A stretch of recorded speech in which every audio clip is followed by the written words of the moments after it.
खौफसमा बेबाक अंदाज। आज माननीय सर्वोच्च न्यायालय ने नोटबंदी को लेकर एक अहम फैसला सुनाया। ये फैसला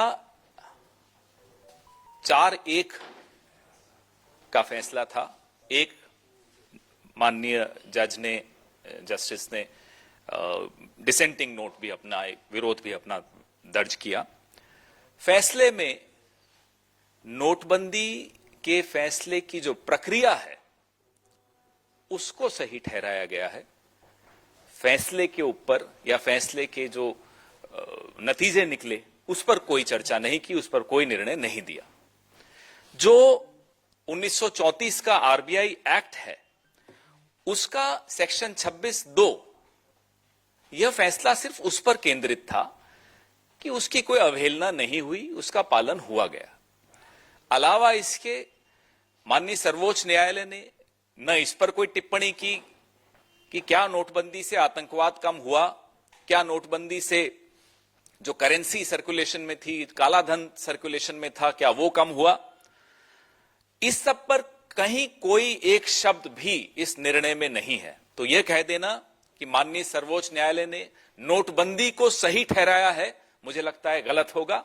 नोटबंदी के फैसले की प्रक्रिया को सही ठहराया है, फैसले पर कोई टिप्पणी माननीय सर्वोच्च न्यायालय ने नहीं की है।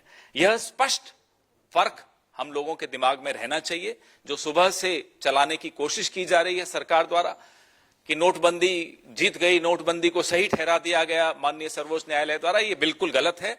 जिन 4 जजेस ने इस प्रक्रिया को भी सही ठहराया है उन तक ने इसके परिणाम पर कोई टिप्पणी नहीं की है। यह बात हमें स्पष्ट तौर पे समझ लेनी चाहिए।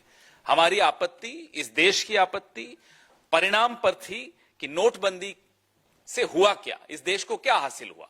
जो एमएसएमई सेक्टर है वो तबाह हो गया, लाखों लोगों की नौकरियां गई और लोगों को जो कई लोगों की मौतें भी हुई। तो जो मुसीबतें लोगों ने झेली और आज तक जो अर्थव्यवस्था लड़खड़ाई हुई है उस पर कोई टिप्पणी किसी भी जज ने माननीय सर्वोच्च न्यायालय के आज के निर्णय में नहीं की गई है। मैंने जैसा कि आपको कहा, एक न्यायाधीश ने अपनी ऑब्जर्वेशन में यह लिखा है, ये कहा है कि पार्लियामेंट को बाईपास नहीं करना चाहिए था। यह ऐसा फैसला था जो एक एक भारतीय के जीवन और आजीविका पर प्रभाव डालता है। ऐसे किसी भी निर्णय को आप नोटिफिकेशन के माध्यम से नहीं कर सकते, इसको आपको पार्लियामेंट के माध्यम से करना चाहिए था। हम भी इसमें सहमत हैं इस बात से।